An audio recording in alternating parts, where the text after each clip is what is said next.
you probably recognize him from some of his TV appearances on Comedy Central, Conan O'Brien.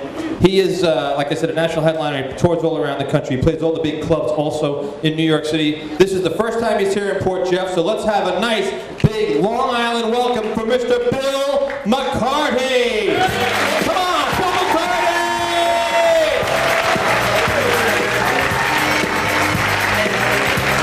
Come on for everybody so far. Paul and Marlon, John. Round of applause for this great old theater. This is just beautiful. I don't know what you guys paid to get in here, but in New York City, this would be an expensive night out. You know, this theater, very expensive. You go to a concert, couple of $100, sporting event, same thing. You go to New York City, you all go to New York City. You know, you want some entertainment bang for your buck in New York, you want the New York City subway system. You do, you pay your $2.50, you sit down, somebody will show up to entertain you. Singers, jugglers, break dancers. Cirque du Soleil has a group, just works the Uptown #1 line. My personal favorite act on the subway, the Shoeless Schizophrenic Men's Choir. 4 guys do an 8-part harmony. You're a lovely audience. I can tell you've been dipping into the medical marijuana this evening. It's not legal here yet, medical marijuana, but they're finding new uses for medical marijuana all the time. For one thing, guys, they found out recently that if you smoke marijuana regularly, it can make you temporarily sterile. This is great. We could be looking at the first effective male contraceptive here. Guys, just once, wouldn't you like to say to your wife, to your girlfriend, just once, wouldn't you like to say, hey babe, don't you worry about protection. I'm on the weed. Oh yeah. Marijuana, it's good medicine. And you know part of the reason it's good medicine? Surveys show that one of the problems with medicine, people forget to take their medicine about 35% of the time. Stoners never forget to smoke their pot. And if they do, they just smoke some more pot. They may not know where their car keys are, but they probably shouldn't be driving anyway, let's be honest. It's lovely to be here. Summertime in Long Island, hurricane season. I know you can't be really thrilled about that. I love watching, don't you love watching bad weather on TV? I do. I love to watch it on TV. The coverage is just so insane. A couple of years back they had Hurricane Irene. Now when they do the coverage, they have Wolf Blitzer. Now, the Wolf, they don't send him into the storm anymore. He's in a studio in New York or Atlanta. He's hosting the storm. You know, he's anchoring the storm. Hurricane Irene is bearing down on the East Coast this evening. The state of Maryland is in the crosshairs of the storm. The town of Ocean City has been evacuated. Nobody is left in the town of Ocean City except for our man on location, Harry Delgado. And they cut to this poor son of a bitch. He's on the boardwalk. The water is up to here and rising. The rain is pelting him sideways.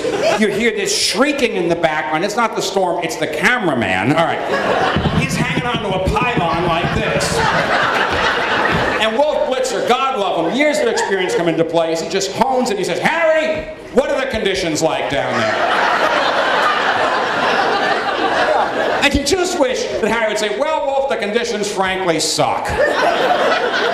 They suck more than a $9 hooker at a Shriners convention. I can't believe I went to journalism school for 8 years to put up with this crap.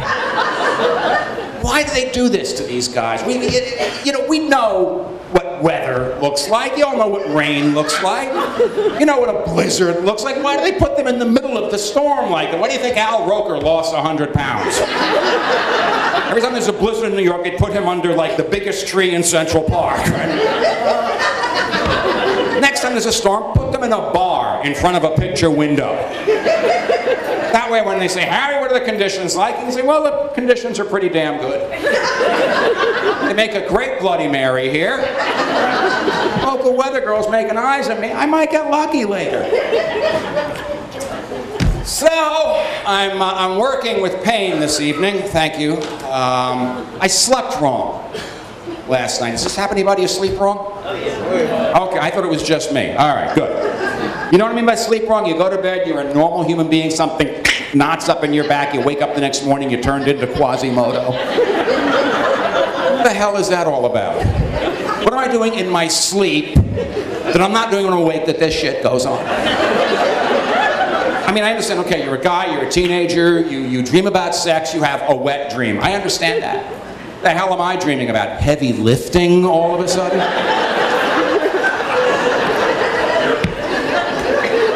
It's age, it's age. Man, I'm at that point of life where things go wrong, they don't get better. I mean, my hearing is shot from too much loud music, my back is weird, my memory is just a memory. And I've come to the conclusion that,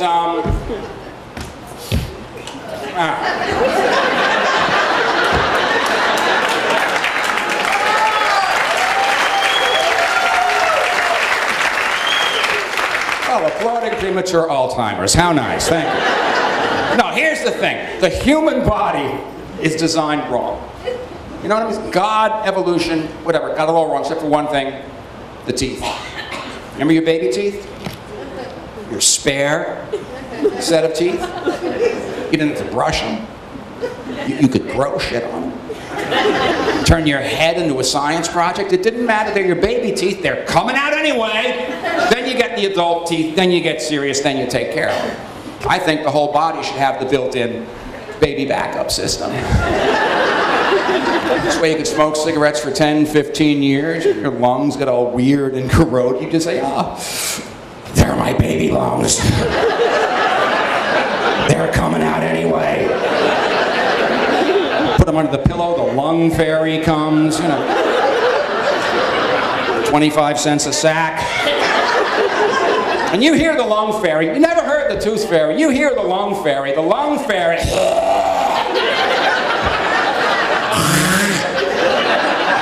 Go back to sleep. But I'm very excited. I have insurance. Well, you all have insurance. You're all adults. You got to have insurance. You can't be walking around without insurance. I don't have good insurance. I have kind of terrible insurance. No, man. If I get sick, if I get hurt, you know, I get to go to the nearest public school and visit the school nurse. If I get sick over the summer, I have to wait till after Labor Day. You know. So that's not particularly good. So you look like you're a rather fun group. You look like a well-traveled group. You've been around, and here's the thing. You know, when you go overseas, when you leave America, you know, you're representing America. Don't be a moron. Here's what I'm talking about. I was in Rome a couple of years ago. Some of you have been to Rome?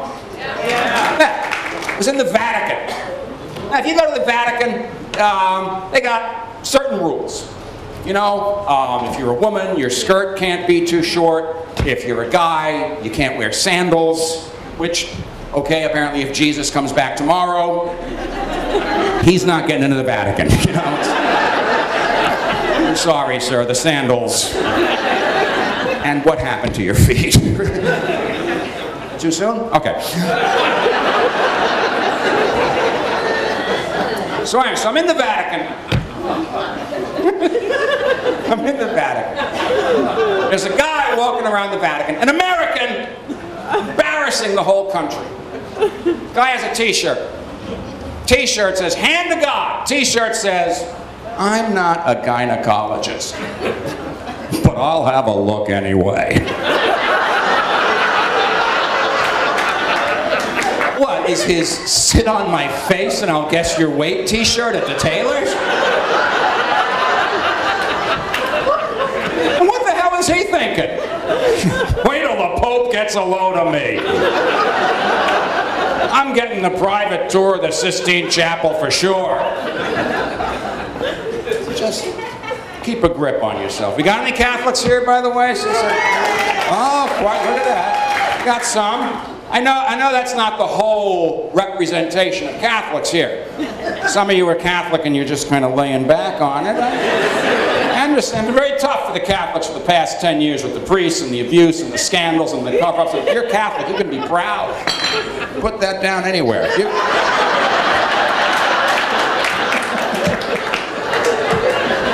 Catholic, you can hold your head up.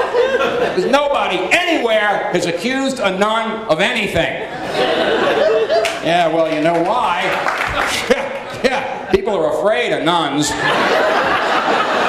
You rat out a nun, you got to join the Jehovah's Witness Protection Program. Not going to be good. Recent survey showed that 40 to 50% of the priests working today are gay. 40 to 50%. I was shocked. I thought it was like 80 to 90. Again, nothing new there. It's been going on for years. When I was a kid growing up, there was a church in our neighborhood, and there was a priest there who, well, quite frankly, we had our suspicions about. Yeah. Father Judy Garland. You'd see him at High Mass, and Dominus vobiscum, clang, clang, clang, went the trolley.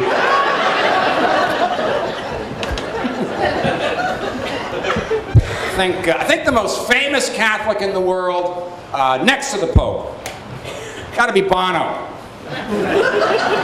You all know Bono from the band U2. Everybody knows Bono. The guy, he's a philanthropist. The guy helps out on a global basis. You know what I'm saying? AIDS in Africa, there's Bono. Hurricane Katrina, there's Bono. Reduced third world debt. Aid to Darfur, Bono, Bono, Bono.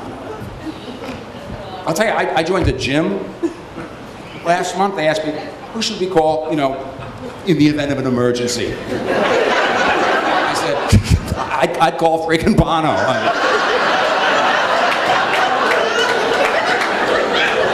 Apparently, he's very good in those situations. I think he's part of the Obama healthcare plan, actually. The Obano phase. Went to Catholic school. Of course, you have some Catholic school survivors here this evening. Yeah, of course.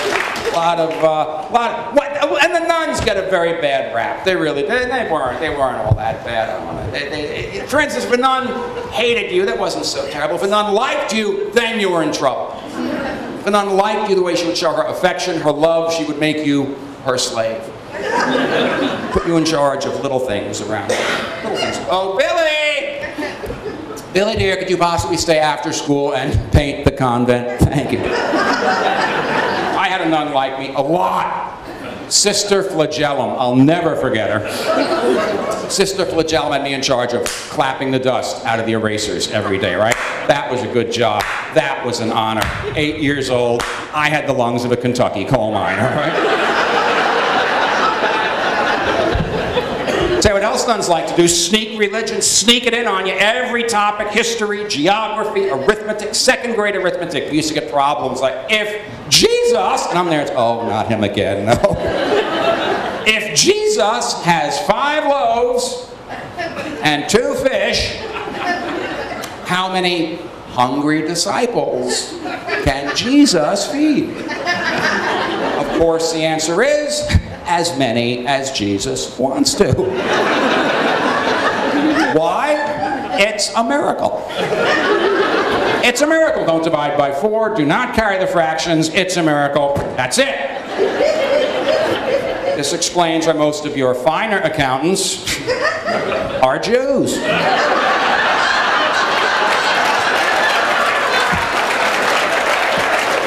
It's true. Catholics, we have no idea what the hell we're doing. Catholics, we're sitting there, it's 4 plus 3, 5,000. It's a miracle. What do you want from me?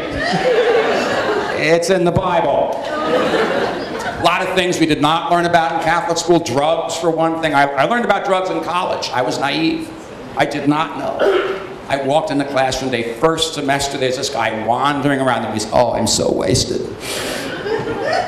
3 Valium, 2 hits of acid, 3 3 joints. I don't know how I'm going to teach this goddamn class today.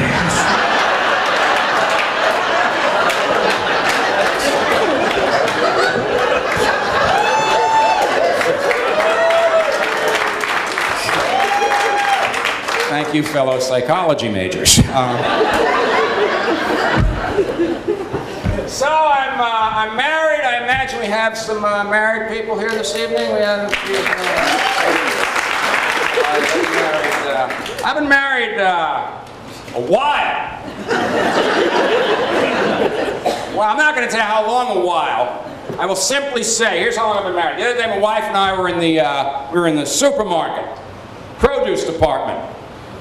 I held up a mango. I said, honey, do I like these?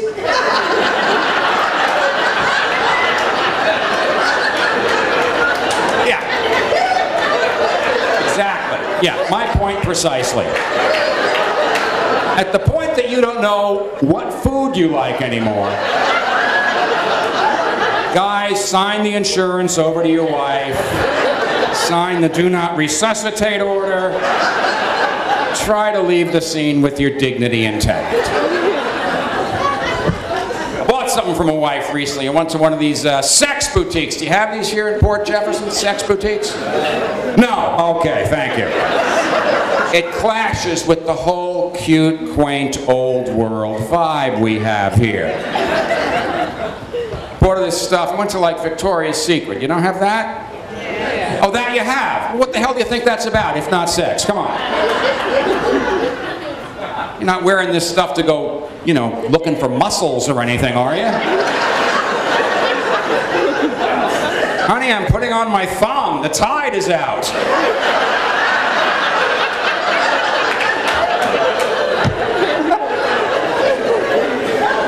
I bought this stuff, motion lotion. Now, I know how it sounds. It's not a laxative. All right, what it is. It's a massage oil. The difference. It's a massage oil when you rub it in and you blow on it. It gets hot. Very sensual, very come here baby. It's Saturday night. I figured my wife would love this. Lucky me, I got a defective tube. I go home, I get my wife, I get the motion lotion, I rub it in, I blow on it. She burst into flame.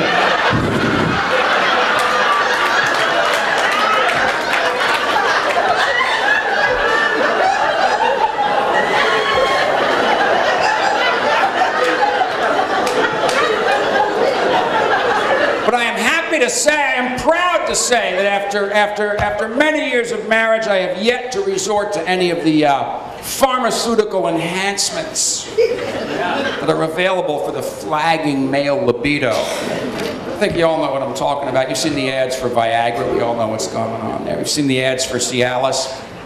I don't really know what the hell's going on there. Cialis may have the most perplexing ad campaign in the history of televised advertising. You know, no, because it's always the same scenario. It's always a man and a woman, presumably a husband and a wife of a certain age, not too young, not too old. They're doing some everyday activity. They're cleaning out the garage. They're folding the laundry. Unexpectedly, inadvertently, they rub up against each other, and Katie bar the door. Their passions are unleashed. Suddenly, the walls of the building fall away. They're not in a laundromat anymore. That's a grassy meadow. That's not the sink. That's a lovely babbling brook. And they're on this lovely grassy field by a lake on a cliff overlooking the sea with balloons going by, fireworks going off, the sun going down, the moon coming up, and he's in a tub over here, and she's in a tub over there. What's with the dueling tubs? It's hard enough to have sex when you're in the same tub. If he's in a tub over here and she's in a tub over there, it's frankly impossible. And I know what I'm speaking of. I think I can share this with you because I've known you for about 20 minutes now. My wife and I had sex in a tub one time. Now, when I say this, you may think, oh, sex in a tub, that sounds kinky. Oh, sex in a tub, that sounds romantic. Let me tell you, sex in a tub, that sounds difficult. Because your average tub is not made for this kind of activity, and yet after a certain amount of time being married, you've already used every usable surface in your home for that kind of thing, and you hit a night when it's the tub's turn. And we went for it, and when you go to have sex in a tub, it is a delicate operation involving a lot of coordination and maneuvering, and you tend to wind up with a leg hanging out of the tub and a heel firmly wedged into the soap dish and an arm going under a thigh. You look like you're auditioning for a road troupe of Cirque du Soleil, basically. But after about 10 minutes of delicate pushing and prodding and maneuvering, I looked at my wife and I said, oh my God, honey, this is so fantastic. I can't believe we waited this long to have sex in a tub. And my wife looked at me hot with desire and said, get your dick out of the faucet. You guys have been wonderful. Enjoy the rest of the show.